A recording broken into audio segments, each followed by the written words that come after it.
¿Por qué la receta del hormigón, capaz de endurecerse bajo el agua salada y resistir 2 milenios, no se perdió, sino que fue metódicamente destruida el día en que Roma cayó?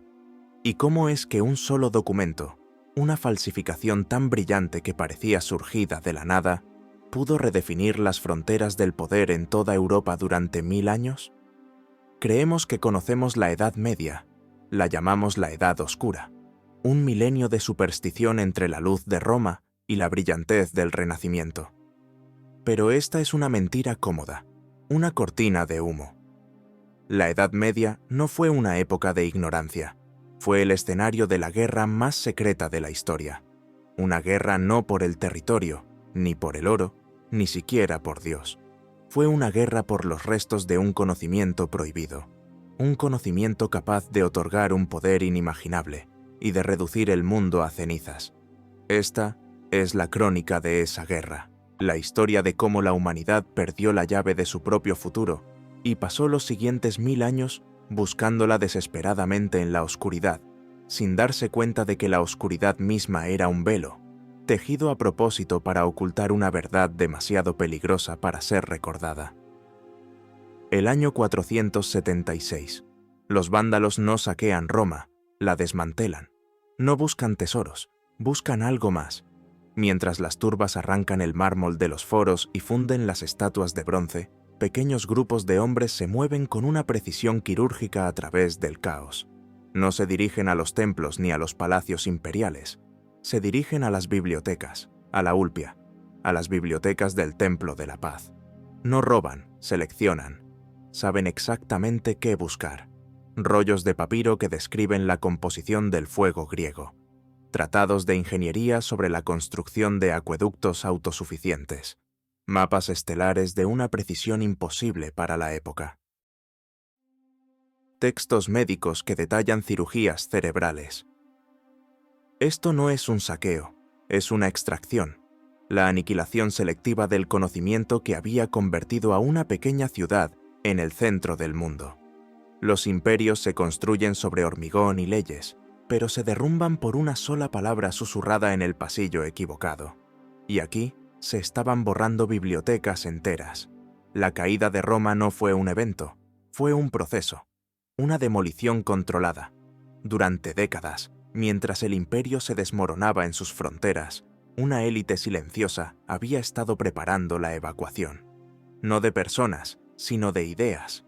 Familias senatoriales, cultos mistéricos y restos de colegios de ingenieros se dieron cuenta de la terrible verdad. El mundo que habían construido se estaba acabando, y la humanidad, en su estado bárbaro y fragmentado, no estaba lista para heredar sus herramientas. Entregar la tecnología romana a los señores de la guerra godos sería como darles fuego nuclear a niños enfadados. El conocimiento no solo debía ser salvado, debía ser ocultado, dividido, enterrado en los lugares más remotos e inaccesibles del mundo conocido, custodiado por linajes y hermandades secretas que juraron protegerlo tanto de los ignorantes como de los ambiciosos. Comienza la operación de contención más grande de la historia. Mientras el humo se eleva sobre la ciudad eterna, caravanas discretas y barcos sin insignias se deslizan fuera de Italia. Llevan una carga más preciosa que cualquier reliquia. Un grupo se dirige al este, a la corte de Bizancio, llevando consigo los secretos de la burocracia y el espionaje. Otro navega hacia el norte, hacia las brumosas costas de Irlanda, donde monjes aislados se convertirán en los guardianes de la filosofía y la literatura clásicas. Un tercero desciende a las catacumbas bajo la propia Roma, creando un archivo subterráneo de ingeniería y ciencia. Cada grupo lleva solo un fragmento del todo. El conocimiento de la arquitectura se separa de las matemáticas que lo sustentan. La medicina se divorcia de la química. Es una medida desesperada para asegurar que nadie pueda volver a ensamblar el rompecabezas completo. El poder de Roma era su sinergia, la combinación de todas sus artes. Al romper esa sinergia, esperaban desactivar el arma. ¿Qué es más aterrador? ¿Perder el conocimiento o ser sepultado bajo sus escombros? Los guardianes tomaron una decisión. Sacrificaron el progreso por la supervivencia. condenaron a Europa a un milenio de penumbra para evitar un apocalipsis de luz cegadora. Fue un acto de arrogancia suprema o de sacrificio sin precedentes. Crearon un vacío, y la naturaleza, especialmente la naturaleza humana, aborrece el vacío. Muy pronto, nuevas potencias comenzarían a surgir de las ruinas y sentirían el eco de lo que se había perdido. Comenzarían a buscar, no por sabiduría, sino por poder. La caza había comenzado, incluso antes de que la mayoría supiera que había un premio. La era de la ignorancia era, en realidad, la era de la búsqueda frenética. Los primeros en moverse no fueron reyes ni guerreros, fueron hombres de fe, o, más exactamente, hombres que entendieron que la fe era la herramienta de poder más formidable en un mundo sin emperadores. Desde la ciudad en ruinas de Roma, el obispo, que pronto se llamaría Papa, vio la oportunidad, pero la autoridad espiritual no era suficiente. Para controlar el destino de Europa, necesitaba legitimidad terrenal. Necesitaba heredar no solo el manto de Pedro, sino también la corona de César. Y si la historia no proporcionaba esa legitimidad, entonces la historia tendría que ser reescrita. Comienza la operación de desinformación más exitosa de todos los tiempos. Un nuevo poder se estaba gestando, uno que entendía que quien controla el pasado no solo controla el presente, sino que también posee las llaves de los secretos que ese pasado ha enterrado. En las bibliotecas monásticas, donde los últimos vestigios de la alfabetización sobrevivían, no solo se copiaban las escrituras, se creaban. El arma más poderosa de la Alta Edad Media no fue una espada, sino una pluma de ganso en la mano de un falsificador anónimo y genial. El conocimiento sobre cómo administrar un imperio no había desaparecido por completo. Fragmentos de derecho romano, de administración y de retórica habían sido preservados por la naciente Iglesia, y ahora se usarían para forjar el documento que daría forma a los próximos 1000 años. Una nueva Roma se levantaría, no sobre 7 colinas, sino sobre una montaña de pergamino cuidadosamente elaborado, y su primer acto sería lanzar su propia búsqueda de lo que se había ocultado. La carrera por el conocimiento perdido estaba a punto de volverse mucho más organizada y mucho más sangrienta. El mundo se sumergió en un crepúsculo. Los grandes acueductos se secaron, las calzadas se agrietaron, las ciudades se encogieron hasta convertirse en aldeas fortificadas, pero en la oscuridad la memoria persistía. Susurros de una época en la que los hombres podían construir cúpulas que tocaban el cielo y barcos que navegaban contra el viento. Estos no eran cuentos de hadas, eran los fantasmas de una tecnología perdida. Y esos fantasmas atormentaban los sueños de los nuevos amos de Europa. Cada señor de la guerra, cada rey bárbaro, cada obispo ambicioso, sentía la ausencia de ese poder. Anhelaban las herramientas que habían permitido a Roma gobernar el mundo.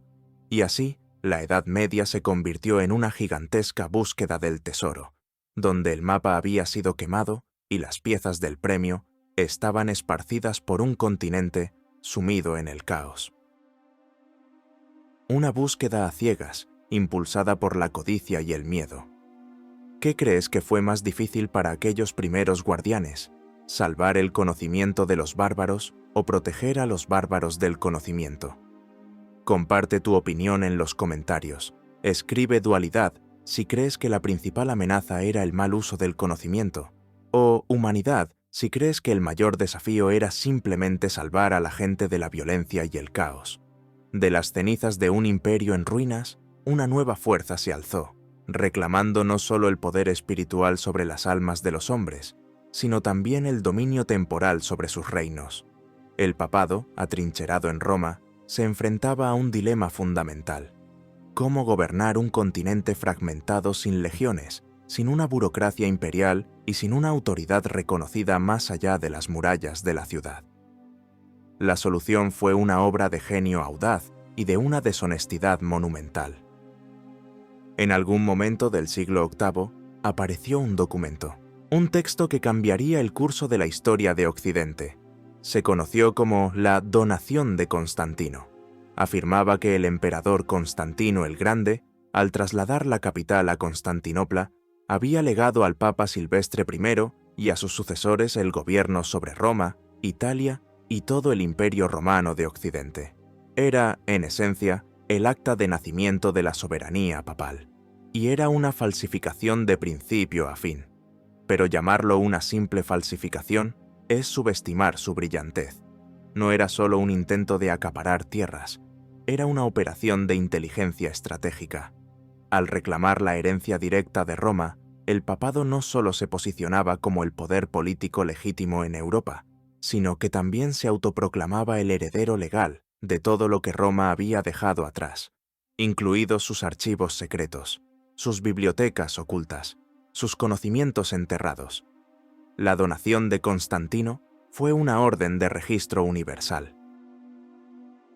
Otorgó a los agentes del Vaticano, los legados papales y los monjes eruditos, una justificación divina para buscar, reclamar y confiscar cualquier manuscrito, artefacto o fragmento de conocimiento antiguo que encontraron. La búsqueda ya no era aleatoria, ahora tenía un centro de mando. Comienza una guerra en la sombra, una batalla silenciosa, librada en los scriptoria de los monasterios y las bóvedas polvorientas de las antiguas villas romanas. Los descendientes de los guardianes originales, aquellas hermandades que habían jurado proteger el conocimiento, ahora se enfrentaban a un nuevo adversario, un enemigo mucho más sofisticado que los bárbaros analfabetos. Este enemigo hablaba latín, entendía la importancia de los textos que buscaba, y tenía una red de inteligencia que abarcaba todo el continente. Los agentes papales, a menudo disfrazados de simples monjes o predicadores itinerantes, viajaban de un reino a otro. Su misión oficial era difundir la fe y asegurar la ortodoxia. Su misión real era localizar y adquirir conocimiento. Utilizaban todos los medios necesarios: la persuasión, el soborno, el chantaje y, cuando era necesario, el robo y el asesinato silencioso. Un monasterio irlandés que albergaba textos de geometría griega podía recibir la visita de un erudito romano que, casualmente, se marchaba justo antes de que un incendio inexplicable consumiera la biblioteca. El objetivo principal no era la teología, eran las artes prácticas, textos sobre hidráulica, metalurgia, agricultura avanzada, tácticas militares y, lo más importante, sobre psicología y control de masas. El Vaticano estaba construyendo un nuevo tipo de imperio, un imperio de la información. Comprendieron una verdad fundamental: el poder real no reside en poseer tierras, sino en poseer el conocimiento para controlarlas. Las disputas entre papas y emperadores que dominarían los siglos siguientes no eran solo luchas por la autoridad política, eran batallas por el control de los archivos. Cuando el emperador del Sacro Imperio Romano Germánico desafiaba al Papa, no solo estaba desafiando al sucesor de Pedro, estaba desafiando al guardián autoproclamado de la sabiduría romana. Y el Papa podía responder no solo con la excomunión, sino también negando el acceso a tecnologías vitales. ¿Podrías sacrificar la verdad para salvar el mundo? Esa es la pregunta que los creadores de la donación debieron hacerse. Justificaron su engaño con un bien mayor: la unificación de la cristiandad, la restauración del orden en un mundo caótico. Pero el poder tiene una forma de corromper incluso las intenciones más nobles. La búsqueda de conocimiento para reconstruir la civilización se convirtió sutilmente en una búsqueda de conocimiento para dominarla. El papado comenzó a acumular un vasto arsenal de información, gran parte de la cual se consideró demasiado peligrosa para ser revelada. Se creó el concepto de conocimiento prohibido.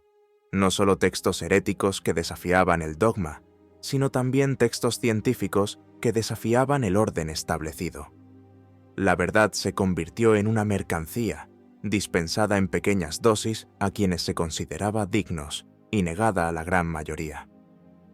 Esta centralización del conocimiento tuvo una consecuencia imprevista: creó un monopolio, y los monopolios siempre generan resistencia.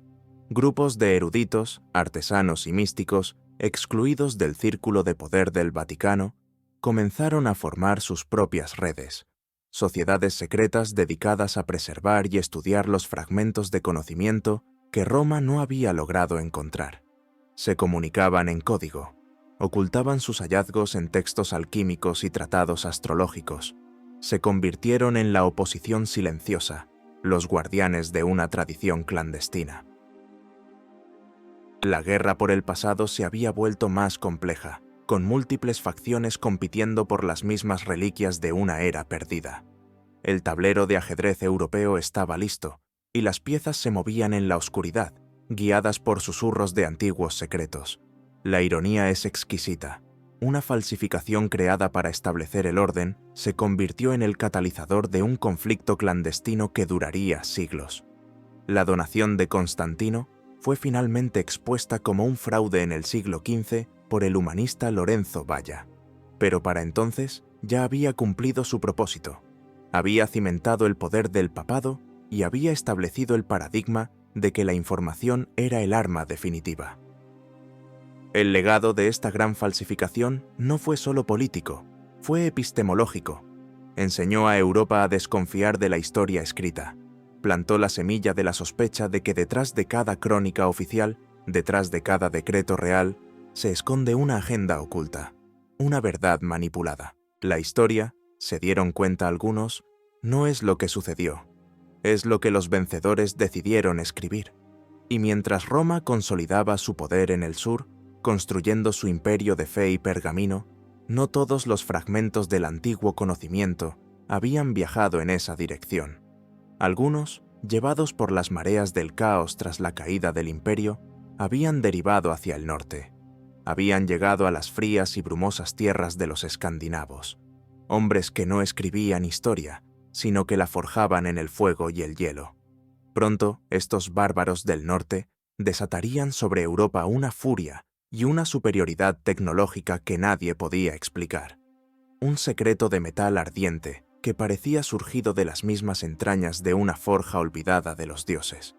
Los hombres del norte irrumpieron en la escena de la historia como una tormenta de invierno, sin previo aviso, implacables.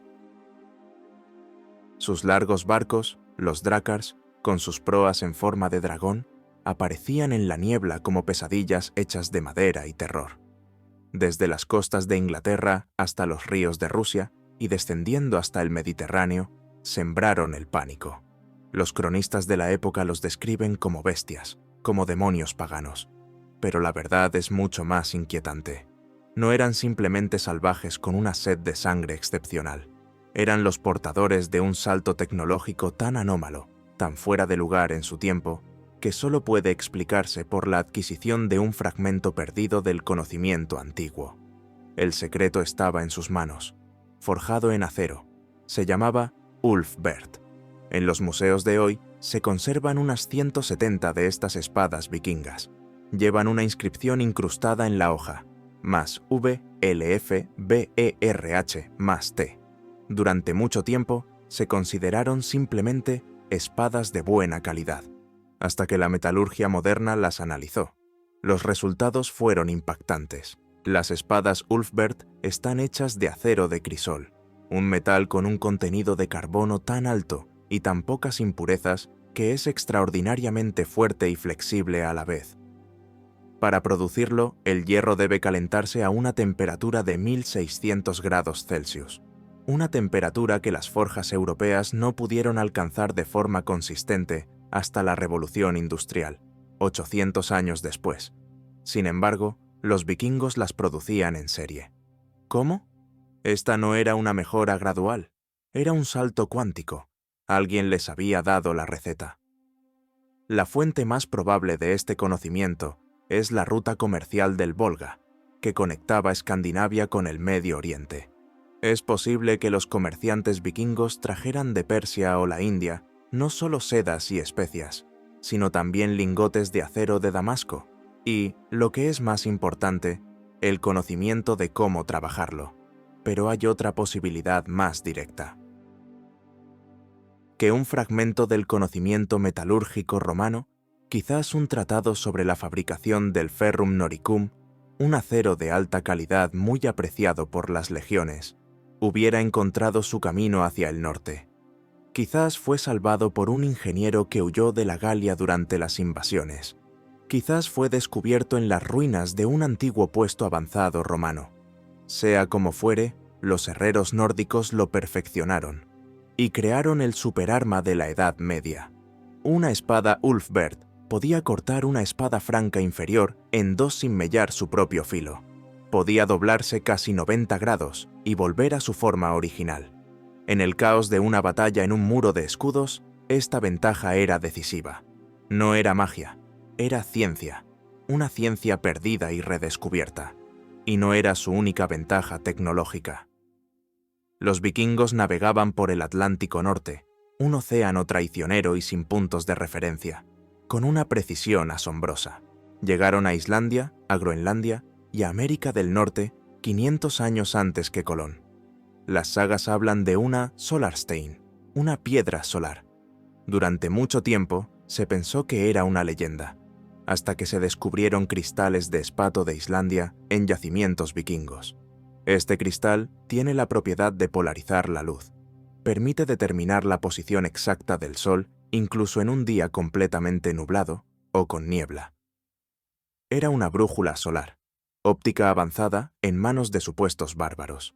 Su dominio tecnológico los hizo temibles, pero también los convirtió en un objetivo.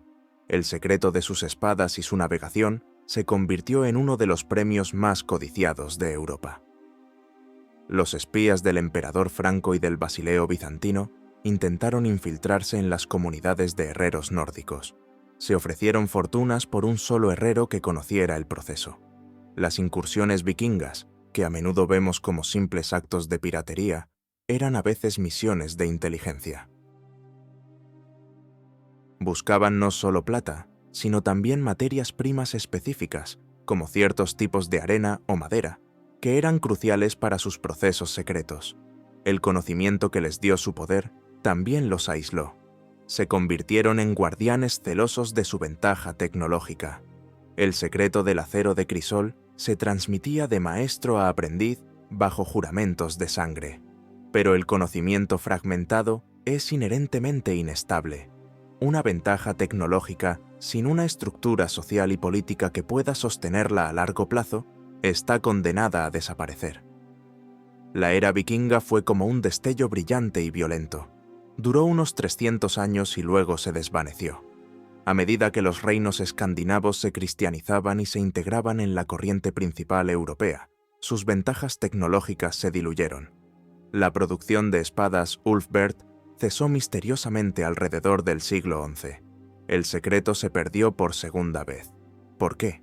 Quizás las rutas comerciales que suministraban los ingredientes claves se cortaron. O quizás los nuevos reyes cristianos, bajo la influencia de Roma, suprimieron deliberadamente una tecnología que hacía a sus nobles demasiado independientes y poderosos. El conocimiento es poder, y el poder siempre busca centralizarse. La historia de los vikingos es una parábola sobre la naturaleza del conocimiento perdido. No es un tesoro estático que se encuentra y se guarda. Es una llama viva. Puede iluminar un camino, pero también puede quemar a quien la sostiene si no tiene cuidado. Les dio a los hombres del norte un siglo de dominio, pero no les proporcionó las herramientas para construir un legado duradero al estilo romano. Eran portadores de un fragmento, no del todo, y mientras su estrella se apagaba en el norte, una nueva organización estaba naciendo en el corazón de Europa. Una orden de monjes guerreros, impulsada por un fervor religioso sin precedentes y una agenda secreta que los llevaría al lugar más sagrado y peligroso del mundo. Iban a buscar el archivo central, la fuente original de la que todos estos fragmentos dispersos parecían proceder. Su destino era Jerusalén.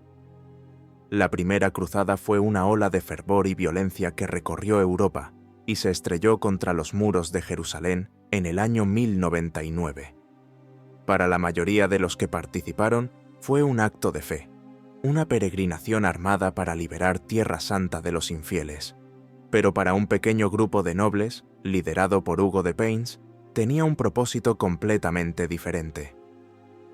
19 años después de la conquista de la ciudad, este grupo de 9 caballeros se presentó ante el rey Balduino II de Jerusalén. Le hicieron una extraña propuesta. se ofrecieron a formar una orden monástica militar para proteger a los peregrinos en los caminos de Jaffa a Jerusalén. A cambio, solo pidieron una cosa: un cuartel general, y eligieron un lugar muy específico: las ruinas del Templo de Salomón, sobre las que se alzaba la mezquita de Al-Aqsa. Se llamaron a sí mismos los pobres caballeros de Cristo y del Templo de Salomón. El mundo los conocería como los caballeros templarios. Durante 9 años, estos 9 caballeros no aceptaron nuevos miembros. No se les vio patrullando los caminos, apenas se les vio en público. ¿Qué estaban haciendo? La respuesta se encuentra debajo de la mezquita. Durante esos 9 años, los templarios llevaron a cabo la mayor y más secreta excavación arqueológica de la historia. No buscaban el Arca de la Alianza ni el Santo Grial. Buscaban algo mucho más práctico y poderoso. Buscaban el archivo.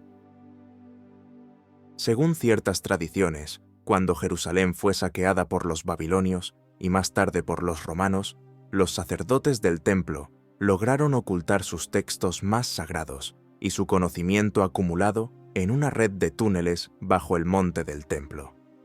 Conocimiento que se remontaba no solo a Salomón, sino posiblemente a Egipto, y, según algunos, podría haber incluido una parte de los contenidos de la biblioteca de Alejandría, trasladados allí para su custodia.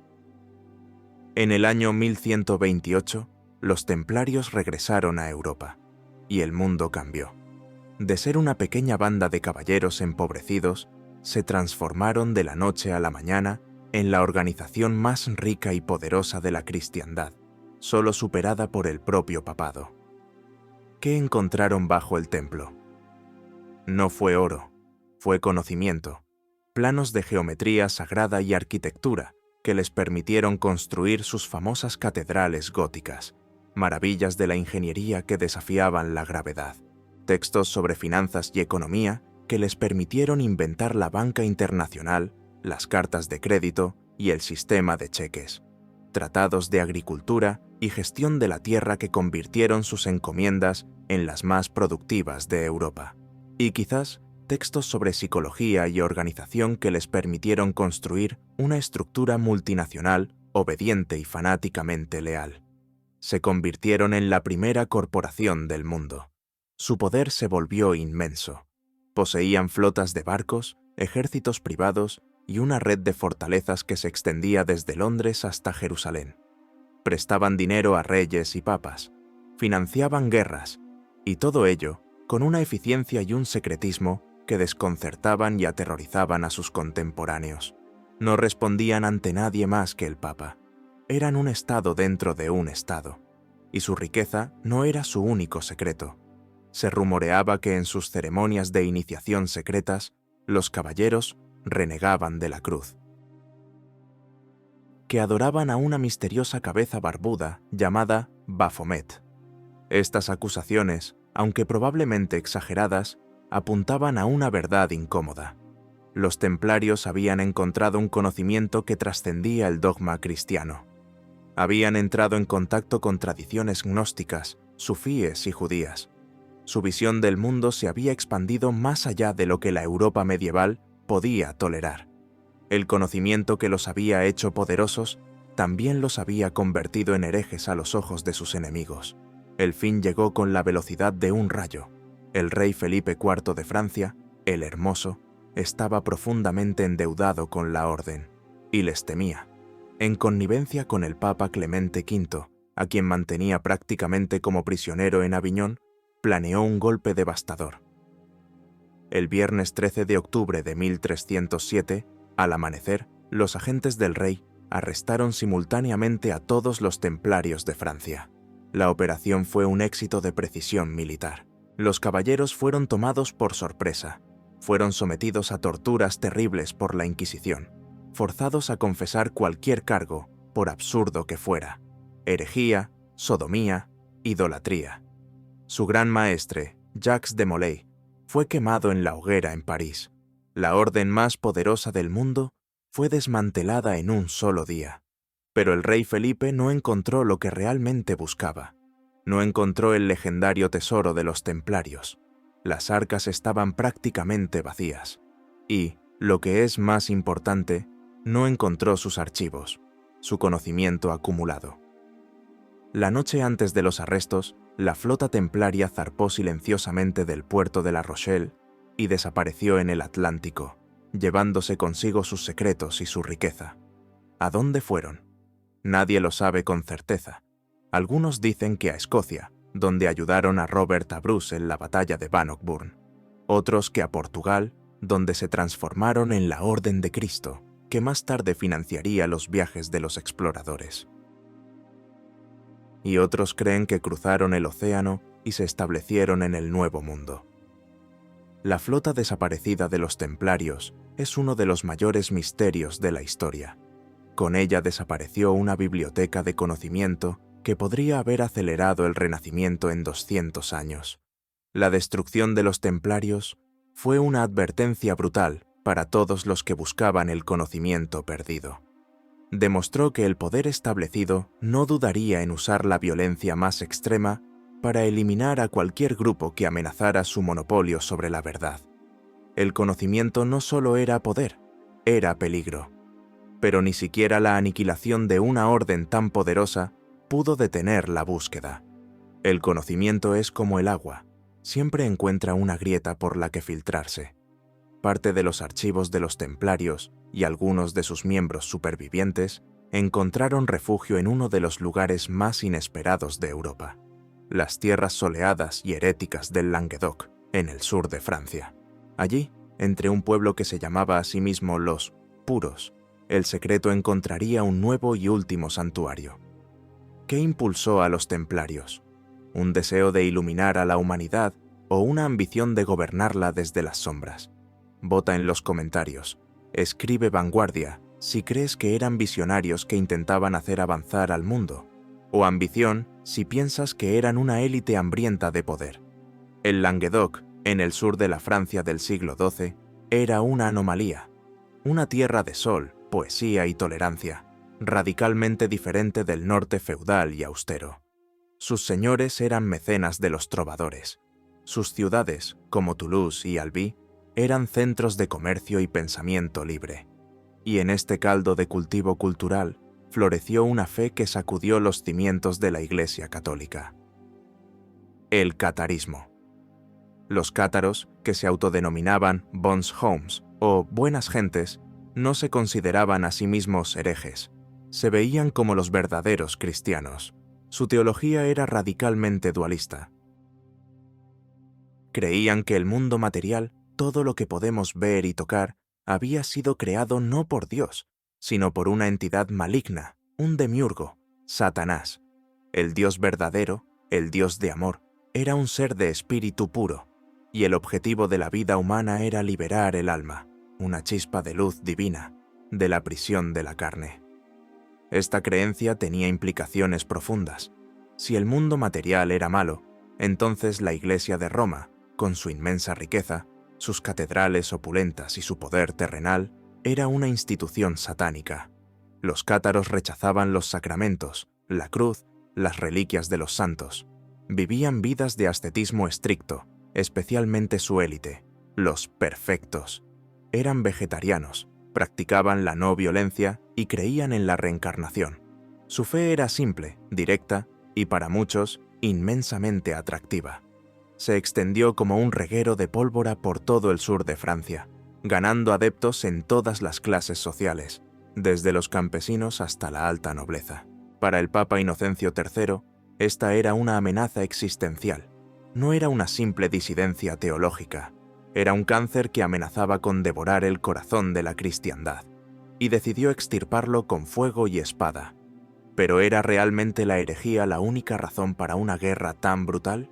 ¿O había algo más? Ciertas teorías sugieren que los cátaros se habían convertido en los depositarios de un conocimiento peligroso. Su desprecio por el mundo material los convertía en los guardianes ideales para secretos que no debían ser utilizados para obtener poder terrenal. Se cree que algunos de los templarios supervivientes, huyendo de la persecución, encontraron refugio en el Languedoc, y con ellos trajeron parte de sus archivos, aquellos que no habían embarcado en la flota de La Rochelle. textos gnósticos, conocimientos orientales, quizás incluso el llamado Tesoro de los Cátaros, que no era oro ni joyas, sino un conjunto de escritos que contenían una verdad capaz de socavar no solo a la Iglesia, sino a todas las religiones abrahámicas. El conocimiento del origen del hombre y del mundo, muy diferente al relatado en el Génesis. En el año 1209 se desató el infierno. El Papa convocó una cruzada, la primera de cristianos contra cristianos. Un ejército de 30.000 caballeros del norte de Francia, liderados por el fanático y brutal Simón de Montfort, descendió sobre el Languedoc. Lo que siguió fue un genocidio. La orden del legado papal en el saqueo de Béziers se ha hecho tristemente famosa. Matadlos a todos. Dios reconocerá a los suyos. Ciudades enteras fueron pasadas a cuchillo. La cultura vibrante de los trovadores fue aniquilada. Fue una limpieza total, una campaña de tierra quemada diseñada no para convertir, sino para borrar de la faz de la tierra a un pueblo y sus ideas. La guerra duró 20 años, una orgía de violencia que dejó el sur de Francia en ruinas. La resistencia cátara fue heroica y desesperada. Se refugiaron en castillos casi inexpugnables, encaramados en picos rocosos de los Pirineos. El último y más famoso de estos bastiones fue el castillo de Montségur. Durante 10 meses, en el invierno de 1243, unos 400 cátaros, incluyendo muchos perfectos, resistieron el asedio de un ejército de 10.000 hombres. Sabían que no había esperanza de rescate, sabían que el final sería la hoguera. Sin embargo, aguantaron. ¿Por qué?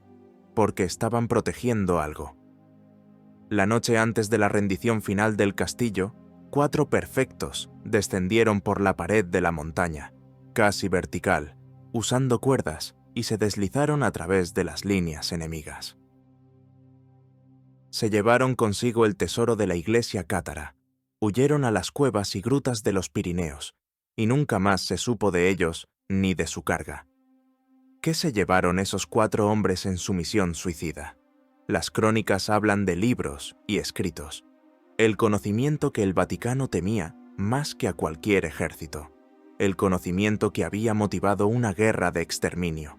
La caída de Montségur marcó el fin del catarismo como religión organizada, pero su secreto, ese núcleo de conocimiento prohibido, sobrevivió una vez más, se sumergió aún más en la clandestinidad, se convirtió en el dominio de sociedades secretas aún más pequeñas y esquivas. Los descendientes de los cátaros, los gnósticos supervivientes, se convirtieron en una diáspora invisible, transmitiendo sus creencias y sus textos en secreto, de generación en generación. La lección fue aprendida de la manera más dura posible. El conocimiento abierto, incluso protegido por nobles y un pueblo devoto, era vulnerable. La única forma de preservarlo era hacerlo invisible. La cruzada albigense cambió la psique de Europa. Creó la Inquisición, una maquinaria de terror y control del pensamiento que duraría 500 años. Institucionalizó la idea de que ciertas ideas eran tan peligrosas que quienes las albergaban debían ser destruidos sin piedad. El miedo se convirtió en un instrumento de gobierno, pero el miedo también tiene un efecto secundario: alimenta la fascinación por lo prohibido. Al declarar ciertos conocimientos como heréticos y malignos, la Iglesia, sin quererlo, los hizo más atractivos.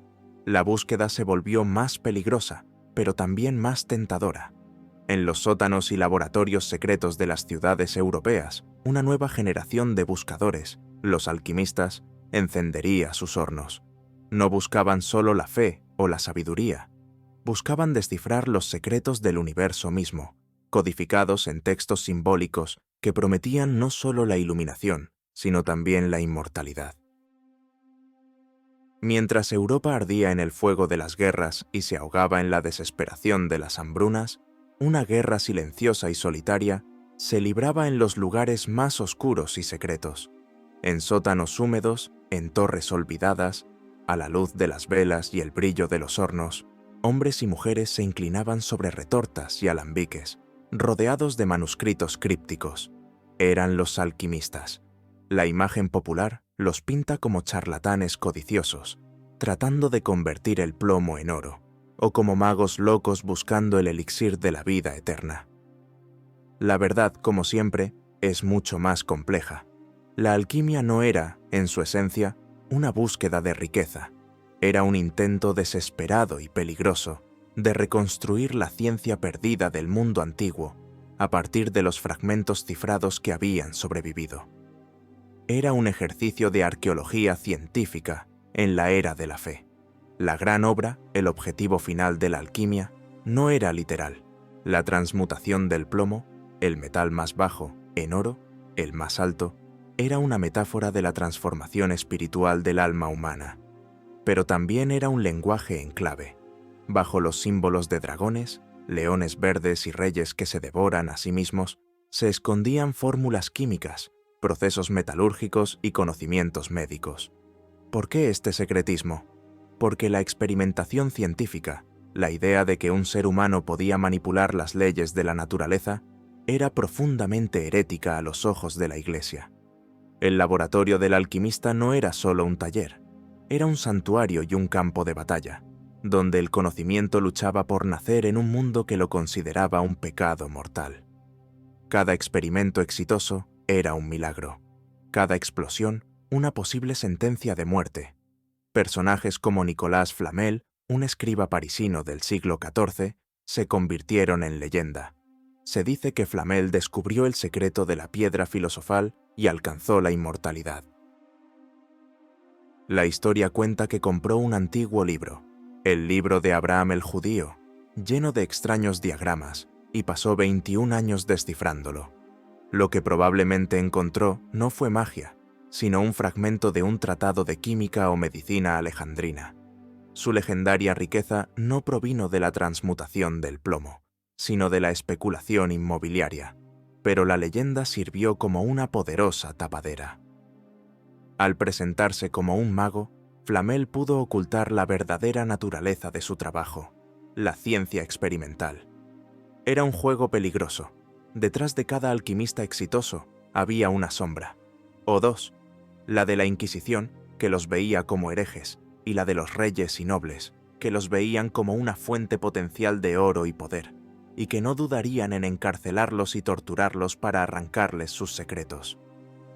La llegada de la peste negra a mediados del siglo XIV dio un nuevo y desesperado impulso a la búsqueda alquímica. Mientras la medicina oficial, basada en sangrías y oraciones, se mostraba completamente inútil, los alquimistas buscaron respuestas en sus textos prohibidos. Algunos, como Paracelso siglos más tarde, sentaron las bases de la farmacología moderna, experimentando con compuestos minerales y vegetales. Buscaban no una panacea mágica, sino una quinta esencia, un principio activo que pudiera extraerse de las plantas y los metales para combatir la enfermedad. Estaban en el camino correcto, pero les faltaban las piezas clave del rompecabezas: la teoría de los gérmenes, la biología, la química orgánica. Estaban tratando de reconstruir un coche de carreras con solo un carburador y un manual de instrucciones escrito en forma de poema épico. ¿Qué es un científico sino un mago que ha aprendido a explicar sus trucos? Los alquimistas caminaban en esa delgada línea entre la ciencia y la superstición. Su trabajo era una extraña mezcla de química real, astrología, misticismo y filosofía. Pero en su búsqueda, redescubrieron técnicas cruciales: la destilación, la sublimación, la cristalización. Prepararon ácidos fuertes como el sulfúrico y el nítrico. Aislaron el alcohol. Sus laboratorios, aunque primitivos, fueron los precursores de los laboratorios químicos modernos. Fueron los guardianes de la llama del método empírico en una era dominada por el dogma. Cada vez que calentaban una sustancia para ver qué pasaba, estaban cometiendo un acto de rebelión intelectual. Estaban diciendo que la verdad no solo se encuentra en los libros sagrados, sino también en el mundo material, si se le hacen las preguntas correctas. La persecución era constante. La Inquisición realizaba redadas nocturnas. Un vecino envidioso o un cliente descontento podían susurrar una palabra en el oído de un sacerdote, y eso era todo. El alquimista, sus libros y su laboratorio terminarían en la hoguera. Por eso, sus escritos eran tan deliberadamente oscuros. La oscuridad era un mecanismo de defensa. Solo otro iniciado, alguien que ya conocía parte del secreto, podía entender las recetas. Era una forma de criptografía diseñada para proteger el conocimiento de los profanos y de los perseguidores. La tragedia es que este secretismo necesario también ralentizó enormemente el progreso. En lugar de colaborar y compartir hallazgos, cada alquimista tenía que empezar de cero, redescubriendo lo que otros ya habían encontrado. El conocimiento luchaba por acumularse. A pesar de todos los peligros y fracasos, la búsqueda continuó. Se convirtió en una obsesión que consumió vidas y fortunas, porque la promesa era demasiado grande para ser ignorada. La promesa de que, oculto en algún lugar de esos textos antiguos, en esas fórmulas simbólicas, se encontraba la clave no solo para la riqueza o la salud, sino para el dominio fundamental sobre la materia y la vida. Era el eco del poder que Roma había perdido, la sombra de una ciencia que el mundo había olvidado. Y a medida que pasaban los siglos, la frustración crecía. Los textos eran demasiado fragmentarios, los códigos demasiado difíciles de romper. Hacía falta un nuevo enfoque. Después de siglos de persecuciones y de la destrucción de bibliotecas enteras, los guardianes supervivientes del conocimiento se dieron cuenta de una terrible verdad. Cualquier texto podía ser leído, cualquier escondite podía ser encontrado, cualquier código podía ser roto. Y entonces decidieron crear el archivo definitivo, la caja fuerte perfecta, un libro que nadie pudiera leer. En la encrucijada de la Europa del Renacimiento tardío, en la mística ciudad de Praga, bajo el patrocinio del emperador del Sacro Imperio Romano Germánico Rodolfo II, un coleccionista obsesivo de lo arcano y lo maravilloso, apareció el artefacto más enigmático de la historia.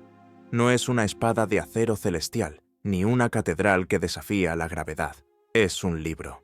Un códice de unas 240 páginas, escrito a mano en un alfabeto desconocido, e ilustrado con dibujos de plantas que no existen en la Tierra, diagramas astrológicos incomprensibles y figuras de mujeres desnudas, bañándose en extraños sistemas de tuberías verdes. El mundo lo conoce como el manuscrito Voynich, y es quizás la culminación de 1000 años de criptografía defensiva. El intento final y desesperado de preservar un conocimiento tan peligroso que tuvo que ser encerrado en una prisión de tinta y pergamino absolutamente impenetrable. El manuscrito Voynich no es un simple texto cifrado. Desafía todas las leyes conocidas de la lingüística y la criptografía. El texto fluye con naturalidad, como si estuviera escrito en un idioma real. Sigue patrones estadísticos, como la ley de Zipf, que son característicos del lenguaje humano. Sin embargo, ninguna de las mentes más brillantes que lo han intentado, desde los criptógrafos que descifraron el código Enigma en la Segunda Guerra Mundial, hasta los superordenadores de la Agencia de Seguridad Nacional de los Estados Unidos, de América, ha logrado descifrar una sola palabra. Es un fantasma lingüístico, un mensaje en una botella que nadie puede abrir. ¿Qué verdad contiene que requirió un nivel de protección tan absoluto? Una teoría sugiere que es obra de un genio del siglo XV, como Roger Bacon o incluso un joven Leonardo da Vinci, que intentaba registrar sus descubrimientos científicos sin ser quemado en la hoguera. Las plantas podrían ser estudios botánicos de especies extintas o desconocidas. Los diagramas astronómicos podrían describir fenómenos celestes que no entendemos. Las mujeres en las tuberías podrían ser una alegoría de procesos alquímicos o incluso una representación de la ginecología y la obstetricia, conocimientos que la Iglesia suprimió ferozmente. En este escenario, el manuscrito es una cápsula del tiempo científica, esperando a una era lo suficientemente avanzada como para entenderla. Pero hay otra posibilidad, mucho más inquietante: que el manuscrito no sea un mensaje cifrado, que sea la clave misma, que el lenguaje sea un algoritmo y los dibujos, variables, que sea un manual de instrucciones para una tecnología que no podemos ni imaginar. La historia del manuscrito es una estela de obsesión y fracaso. Perteneció al emperador Rodolfo II, que creía que era obra de Roger Bacon y pagó una fortuna por él. Pasó a manos de alquimistas y eruditos jesuitas. El famoso astrólogo y espía de la reina Isabel I, John Dee, intentó descifrarlo sin éxito. Luego desapareció durante 200 años, antes de ser redescubierto en 1912 por el librero Wilfrid Voynich, de quien toma su nombre. Cada persona que lo ha poseído ha sentido su atracción magnética. Es un abismo intelectual. Atrae la mente con la promesa de una revelación definitiva y la amenaza con la locura. La sensación de tocar este objeto es la de estar en presencia de algo fundamentalmente ajeno. Es el conocimiento en su forma más pura y aterradora, inaccesible, silencioso, indiferente. ¿Es el Voynich una broma elaborada? ¿El engaño más complejo jamás perpetrado? Es posible, pero la creación de un engaño de tal complejidad que imita a la perfección las sutilezas estadísticas de un lenguaje real sería en sí misma una hazaña de genio comparable a descifrarlo. Es más probable que sea exactamente lo que parece, un repositorio de información real protegido por una capa de seguridad criptográfica sin precedentes. Quizás fue creado por una de las últimas sociedades de guardianes, los descendientes de los cátaros o los templarios, que se dieron cuenta de que la única forma de proteger su secreto no era esconder el libro, sino hacer que el libro mismo fuera el escondite. Un escondite a la vista de todos. La existencia del manuscrito Voynich nos obliga a hacer una pregunta perturbadora. ¿Y si cierto conocimiento no está destinado a ser descubierto? ¿Y si los antiguos guardianes tenían razón? ¿Y si la humanidad, en su conjunto, es demasiado inmadura emocional y éticamente para manejar ciertas verdades? El manuscrito es un espejo. Refleja nuestra propia arrogancia intelectual, nuestra creencia de que todo puede ser conocido, todo puede ser conquistado por la razón. Y el manuscrito permanece en silencio, con una sonrisa enigmática, demostrándonos que estamos equivocados. Es el guardián definitivo en la puerta del conocimiento prohibido, un enigma que nos protege de su propia respuesta, un recordatorio de que en el universo puede haber cerraduras para las que nunca encontraremos la llave. Y mientras los eruditos y los criptógrafos se estrellaban contra el muro de silencio del Voynich, en el mundo exterior, la realidad misma a veces parecía resquebrajarse. Lejos de las bibliotecas y los laboratorios, en pueblos remotos y olvidados, ocurrían a veces cosas que no encajaban en ninguna crónica. Sucesos tan extraños que eran rápidamente clasificados como milagros, presagios o cuentos de viejas. Pero, ¿y si fueran algo más? ¿Y si fueran los efectos secundarios, las fugas accidentales del conocimiento oculto, que se manifestaban en el mundo real de formas extrañas e inexplicables? Si tuvieras la clave del manuscrito Voynich, ¿la usarías? ¿Desvelarías su contenido al mundo sin importar las consecuencias? ¿O la destruirías para proteger a la humanidad de un conocimiento que quizás no está preparada para afrontar? Responde en los comentarios, ¿revelación para compartir la verdad o precaución para mantener el secreto?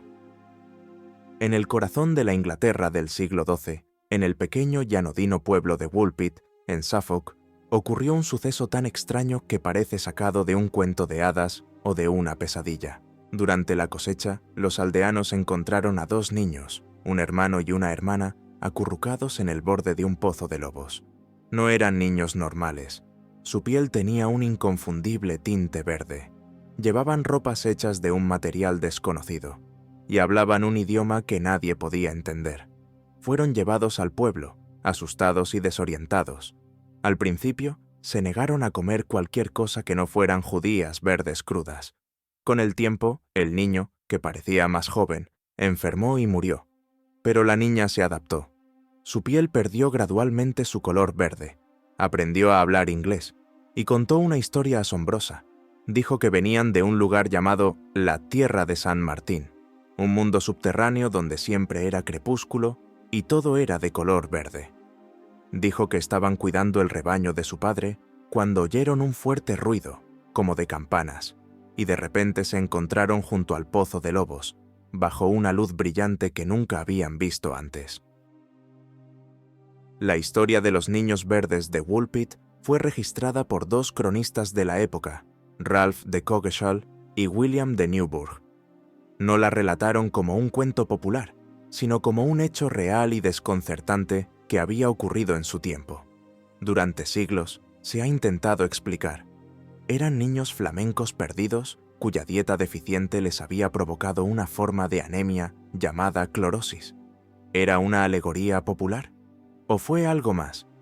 ¿Qué pasa si consideramos esta historia no como folclore, sino como el informe de un testigo presencial de un evento anómalo? ¿Qué pasa si la tierra de San Martín no era un lugar mágico, sino la descripción de un entorno artificial? ¿Y si los niños no aparecieron por arte de magia, sino como resultado de un experimento que salió mal? Un experimento que involucraba tecnologías de transporte o dimensionales, fragmentos de un conocimiento antiguo que alguien, en algún lugar, estaba intentando reactivar. El mundo medieval estaba lleno de estas anomalías, crónicas que hablan de escudos de fuego en el cielo, mucho antes de la invención de los aviones, mapas, como el de Piri Reis, que parecen mostrar la costa de la Antártida sin hielo, un conocimiento geográfico que supuestamente no se tuvo hasta el siglo XX. Relatos de hombres salvajes que vivían en los bosques, a veces descritos con una fuerza o agilidad sobrehumanas. Normalmente descartamos estas historias como superstición, pero ¿y si fueran los puntos de datos que no encajan en nuestro modelo ordenado de la historia? ¿Y si son la evidencia de que el muro que separaba el mundo ordinario del conocimiento prohibido a veces se agrietaba y algo se filtraba? El poder, tanto el secular como el eclesiástico, tenía una política de tolerancia cero para tales anomalías. Cualquier cosa que no pudiera ser explicada dentro del marco de la teología cristiana y la física aristotélica era una amenaza. Una brecha en el orden del universo que debía ser sellada inmediatamente. Los testigos de eventos extraños eran silenciados. Los textos que los describían eran censurados o destruidos. La historia de los niños verdes sobrevive solo porque dos cronistas se atrevieron a registrarla. ¿Cuántas otras historias similares fueron borradas de la historia? La supresión de la anomalía era una prioridad, porque la anomalía genera preguntas. Y las preguntas, si no se controlan, pueden llevar a la duda. Y la duda es el enemigo de todo sistema de control. Imagina el pánico de un campesino del siglo XIII al ver algo que simplemente no debería existir. El terror no es solo a lo desconocido, es a la disolución de la realidad misma. Si los niños pueden ser verdes y venir de un mundo crepuscular, entonces todo lo que te han enseñado sobre el mundo es mentira. El tejido de la realidad se vuelve frágil. Es este terror existencial el que la Iglesia y los reyes explotaron para mantener el control. Cualquier fenómeno inexplicable se atribuía a la obra de Dios o del diablo, milagro o brujería. No había una tercera opción. La idea de que pudiera ser el resultado de una causa natural desconocida, o peor aún, de una tecnología humana olvidada, era la herejía definitiva, porque implicaría que los humanos, no solo Dios, podían alterar las leyes fundamentales del mundo. Esta supresión sistemática de lo inexplicable es la razón por la que la Edad Media nos parece tan oscura. No es que no sucedieran cosas extraordinarias, es que cualquier evidencia de ellas fue cuidadosamente eliminada del registro histórico. Era una cuarentena intelectual. El objetivo era mantener a la humanidad en un corral mental seguro y predecible. Pero a veces la cuarentena fallaba. A veces el conocimiento oculto era demasiado poderoso para ser contenido. A veces un experimento salía terriblemente mal, y las consecuencias no eran solo un par de niños verdes desorientados. A veces la consecuencia era un apocalipsis. El evento que definiría el fin de la Edad Media no sería una batalla, ni el descubrimiento de un nuevo continente. Sería una plaga tan virulenta, tan rápida, tan antinatural, que algunos en ese tiempo susurraron que no había venido de Dios ni de la naturaleza, que había sido desatada. En octubre de 1347, 12 galeras genovesas llegaron al puerto de Mesina, en Sicilia, procedentes del Mar Negro. Los habitantes de la ciudad se agolparon en los muelles para recibir a los barcos. Lo que vieron los hizo retroceder horrorizados. La mayoría de los marineros a bordo estaban muertos o moribundos. Estaban cubiertos de extraños forúnculos negros que supuraban sangre y pus.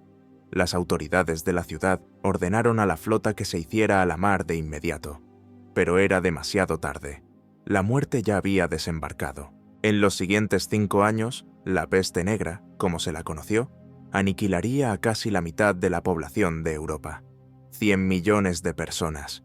Fue el evento de mortalidad masiva más grande de la historia de la humanidad. Un cataclismo que cambió el mundo para siempre. La explicación oficial, tanto entonces como ahora, es que la peste negra fue una epidemia de peste bubónica, causada por la bacteria Yersinia pestis, transmitida por las pulgas de las ratas negras que viajaban en los barcos mercantes. Es una explicación limpia, científica y tranquilizadora, pero no encaja con todos los hechos. Los relatos de los testigos presenciales describen una enfermedad que se propagaba con la velocidad de un incendio forestal, mucho más rápido de lo que las ratas y las pulgas podrían viajar. Hablan de una forma neumónica de la plaga que se transmitía de persona a persona a través del aire, con una tasa de mortalidad de casi el 100%. La enfermedad parecía moverse de forma inteligente, saltando de una ciudad a otra, sin seguir necesariamente las rutas comerciales. Algunos cronistas incluso describieron una niebla apestosa o lluvias corruptas que precedían a la llegada de la plaga. La enfermedad no se comportaba como una epidemia normal, se comportaba como un arma. Y si lo era. Consideremos un escenario. Durante siglos, facciones rivales han estado buscando los restos del conocimiento antiguo. ¿Y si una de estas facciones, quizás en el lejano Oriente, encontró algo? Un texto que describía no la química o la física, sino la biología. Principios de contagio, de guerra bacteriológica. Quizás encontraron un alijo de un antiguo agente patógeno, preservado en un frasco sellado en una tumba olvidada, y en su arrogancia decidieron usarlo. Quizás fue en el asedio de la ciudad genovesa de Cafa, en Crimea, en 1346, cuando los atacantes mongoles, diezmados por una enfermedad, comenzaron a catapultar los cadáveres de sus muertos por encima de las murallas de la ciudad. El primer acto documentado de guerra biológica en la historia. Los genoveses huyeron en sus barcos y se llevaron el infierno con ellos. Esta teoría no es una fantasía moderna. Surgió en la misma época de la plaga. La gente, en su terror y desesperación, buscaba una explicación, y la idea de que la enfermedad era un acto deliberado de malicia era omnipresente. Se culpó a los judíos, a los leprosos, a los extranjeros. Se decía que habían envenenado los pozos. Estas acusaciones llevaron a terribles masacres. Pero, ¿y si la intuición popular, aunque equivocada en su objetivo, tenía razón en su premisa? ¿Y si la plaga no fue un accidente de la naturaleza, sino el resultado de la arrogancia humana? El conocimiento, el arma definitiva, finalmente se había vuelto contra sus creadores. Se había salido de control, y ahora estaba consumiendo el mundo. Un arma biológica diseñada para ser precisa se había convertido en un apocalipsis indiscriminado. La sociedad se derrumbó, los gobiernos dejaron de funcionar, los lazos familiares se rompieron. El miedo era tan grande que los padres abandonaban a sus hijos enfermos. Las calles se llenaron de cadáveres. El mundo se convirtió en un osario. Pero en medio del horror, algo inesperado sucedió. El viejo orden feudal, que había dominado Europa durante 1000 años, recibió un golpe mortal. Con la mitad de la fuerza laboral muerta, los campesinos supervivientes se encontraron en una posición de poder sin precedentes. Podían exigir salarios más altos, mejores condiciones. La servidumbre comenzó a desaparecer. La autoridad de la Iglesia, que no había podido ni explicar ni detener la plaga, quedó gravemente dañada.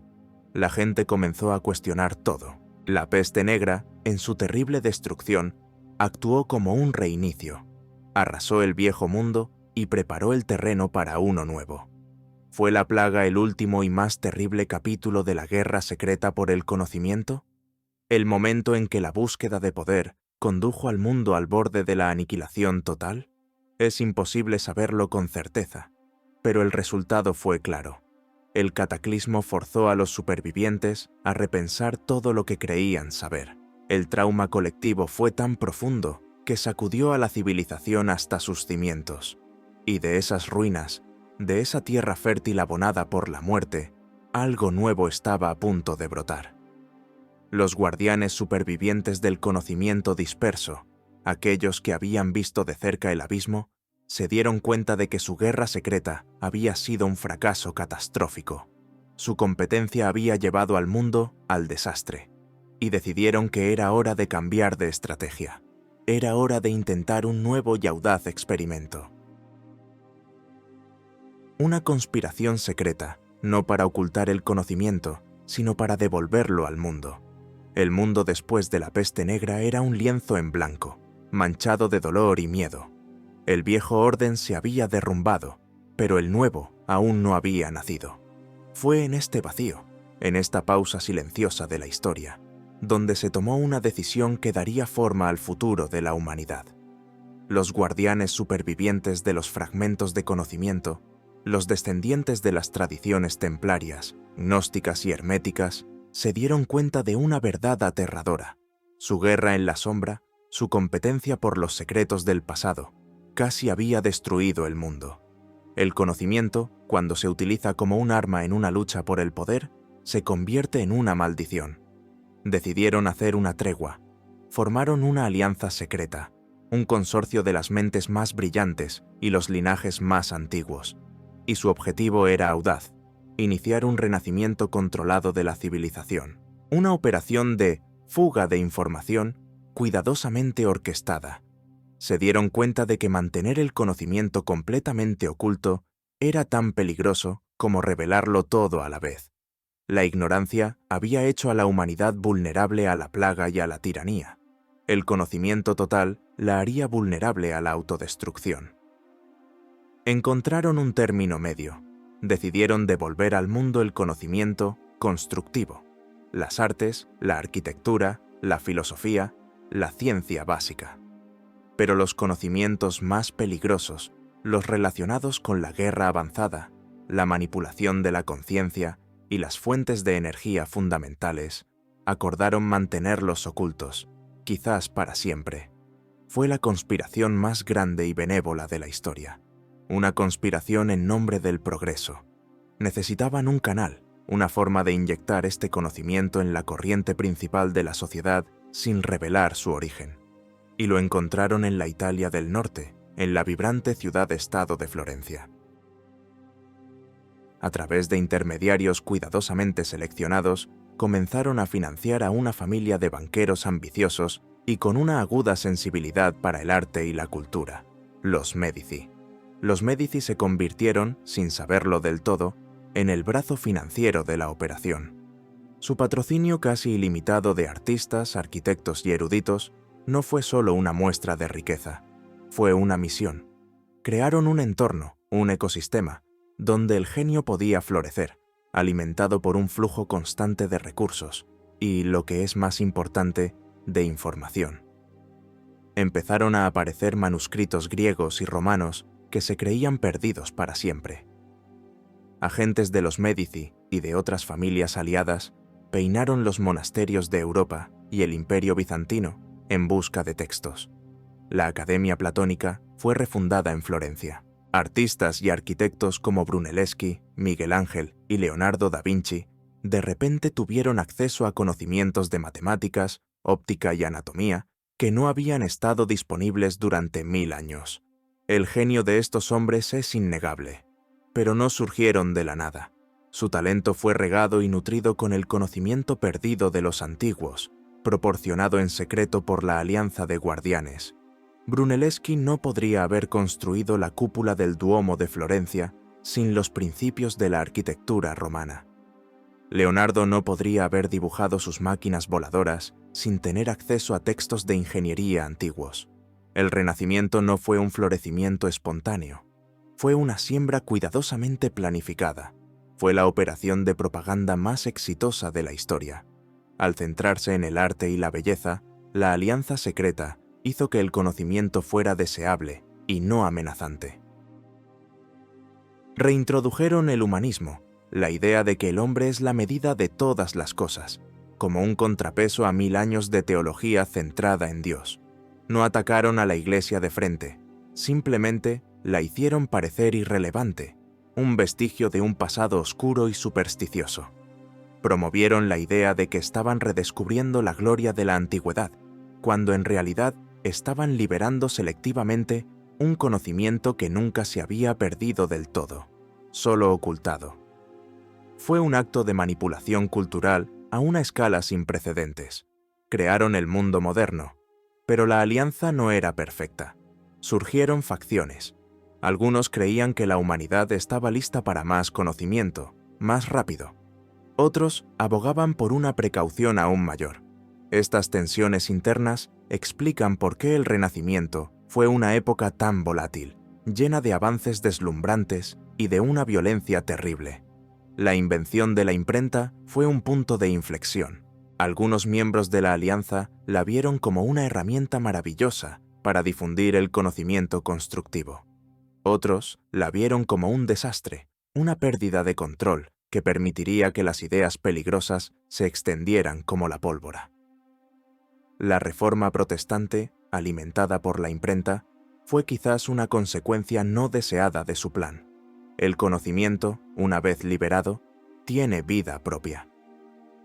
Hemos llegado al final de nuestro viaje a través de los siglos oscuros, o más bien, de los siglos velados. Hemos visto cómo la lucha por el conocimiento perdido de una civilización caída dio forma a 1000 años de historia, desde los incendios de Roma hasta las hogueras de la Inquisición, desde las espadas de los vikingos hasta los laboratorios de los alquimistas. La historia que nos cuentan los libros de texto es solo una sombra en la pared de la cueva. La verdad es que nuestra civilización se asienta sobre cimientos frágiles, sobre secretos guardados y verdades a medias. El Renacimiento no fue el final de la historia, fue simplemente el comienzo de un nuevo capítulo en la larga y peligrosa relación de la humanidad con su propio conocimiento. La alianza secreta que lo puso en marcha nos dio el mundo en el que vivimos hoy. Nos dieron la belleza y la ciencia, pero también decidieron por nosotros lo que no estábamos preparados para saber. Ocultaron las tecnologías y las verdades que consideraron demasiado peligrosas, con la esperanza de salvarnos de nosotros mismos. Y ahora, la pregunta final recae sobre ti. Esta alianza tomó una decisión por toda la humanidad. ¿Fue la correcta? Piensa en nuestro mundo, con sus maravillas y sus peligros. ¿Qué elegirías para nuestro futuro? ¿La seguridad de una prosperidad guiada y controlada, construida sobre verdades cuidadosamente seleccionadas, o la libertad absoluta de buscar cualquier verdad, incluso si esa búsqueda nos lleva al borde de la aniquilación? Escribe tu elección en los comentarios. Tu respuesta es importante, porque la caza del conocimiento nunca termina, y el próximo secreto que se descubra podría ser el que lo cambie todo, otra vez.